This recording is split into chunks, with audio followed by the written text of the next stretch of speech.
Salut, ici Kazuya. Aujourd'hui on va parler des 5 ans de Genshin Impact et surtout du marketing qu'il y a derrière. Et on va aussi parler de pourquoi ces cadeaux sont des cadeaux empoisonnés, ou du moins pour le joueur classique n'en valent vraiment pas la peine, et pourquoi c'est vraiment ridicule et du foutage de gueule, en tout cas pour nous joueurs free-to-play au Lost Pander. Alors déjà je tiens à dire, en tant que personne qui a connu le premier anniversaire de Genshin Impact, oui, les récompenses sont meilleures, mais à quel prix et pourquoi elles sont meilleures, ça, on va le découvrir. On va commencer avec la constellation gratuite qui est offerte sur un personnage, une fois maximum il me semble, donc ça veut dire que vous avez votre petite Utao C0, vous la prenez C1 et vous ne pourrez pas prendre de constellation dessus, ce qui est super car la plupart des personnages disponibles sur la constellation sont des personnages nuls à chier avec une constellation où même C6 ne vaut vraiment pas les personnages de Natlan, ce qui est vraiment super adorable. Merci en tout cas Oyoverse. Donc pour ma part en tout cas, ce système va surtout servir à me prendre des constellations sur les personnages que j'aime. Mais enfin, personnages que j'aime, on ne peut pas prendre de constellation sur Kazuha, Yelan, Alaitam.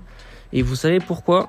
Parce que juste ces personnages sont assez forts même en C0 dans la méta actuelle. Donc en C1 ça sera encore pire.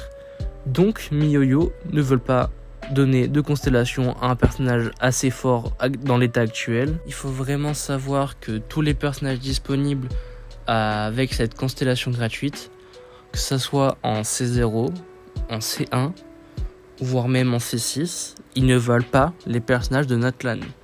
Ça veut dire que vous allez pull votre Utao C1, parce que vous ne pouvez pas prendre de personnage, c'est bien une constellation qui est donnée. Elle ne voudra vraiment pas le tiers d'une Mavuka C0 R0. Donc c'est juste pour être un minimum généreux pour cet anniversaire et pas se prendre la rafale de haine qui sont pris pour le premier anniversaire ou voire même le deuxième. Et vous savez quoi, pour ma part, même si je trouve ça très malhonnête de leur part, de une déjà d'avoir enlevé juste Kazuha, les Archons. Encore les Archons je peux comprendre, on va dire que c'est un peu la vedette de chaque région. Donc c'est ceux qui font le plus de ventes déjà, dès qu'il y a les Archons qui reviennent ça fait un peu plus de ventes. Donc ça je peux comprendre, mais vraiment d'avoir enlevé Kazuha, Yelan et Alaitam c'est juste dégueulasse. Mais c'est même pas ça le pire pour moi, parce que dans tous les cas ça reste du bonus, il n'y a jamais eu ça donc pour moi je le prends.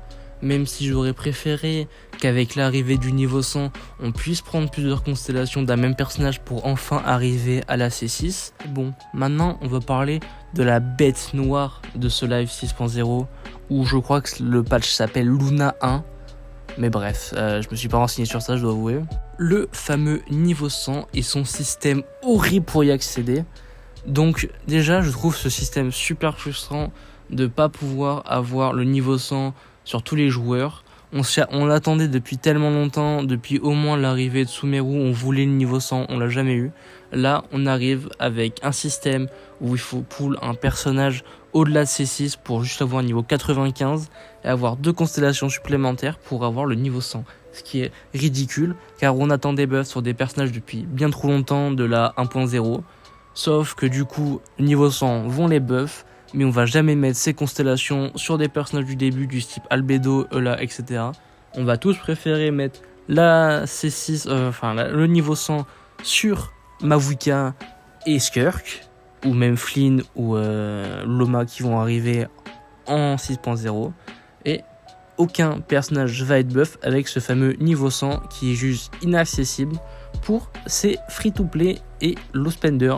Bien joué MiYoYo, surtout pour une entreprise qui dit avoir pas envie de faire de l'argent mais juste d'avoir avec de beaux idéaux.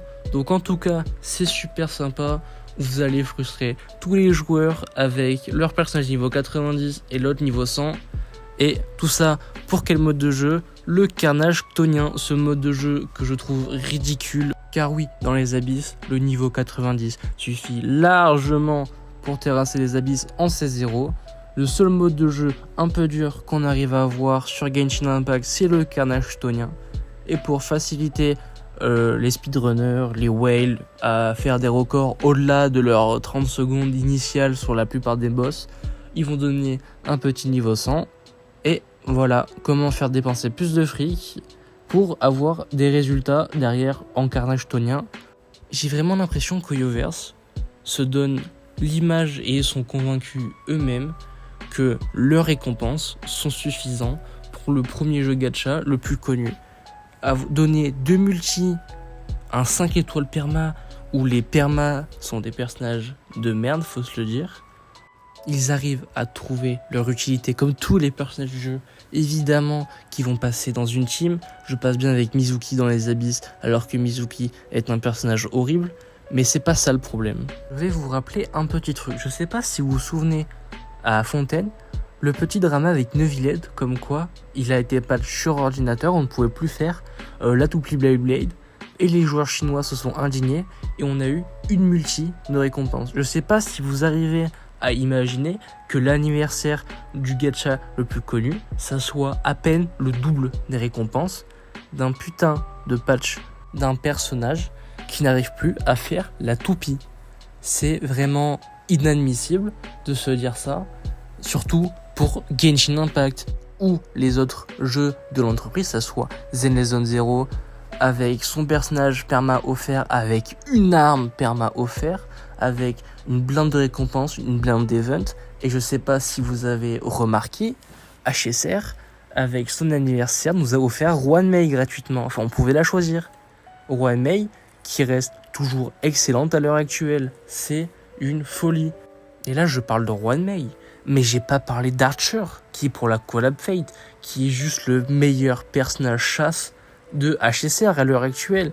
Ils nous ont donné le meilleur personnage chasse pour une collab, pour une putain de collab. C'est quoi la collab qu'on a eu sur Genshin Impact à part les skins modélisés en tenue de McDo ou en Burger King ou en Domino's Pizza? On a eu Aloy sur PS4 au début. Ensuite on l'a eu le patch d'après sur PC et mobile. C'est Aloy, personnage que personne n'a jamais joué, avec une arme que personne n'a jamais joué. Vous allez me dire, ça sert à rien de gueuler, ils écoutent que les Chinois. Mais justement, il faut peut-être se bouger un peu et faire avancer les choses, car c'est pas en acquiesçant la récompense qu'on a, ça va changer les choses. Ah oui, et n'oubliez pas, surtout, Genshin Impact ne veut pas faire d'argent. 那毕竟嘛，原神它也不是一个常规意义上的游戏作品嘛。那我们的很多决定呢，事实上其实带有一些理想主义色彩。比起去做一个收入数字很惊人的商品，那大家其实更想做一个能够给玩家、时代乃至历史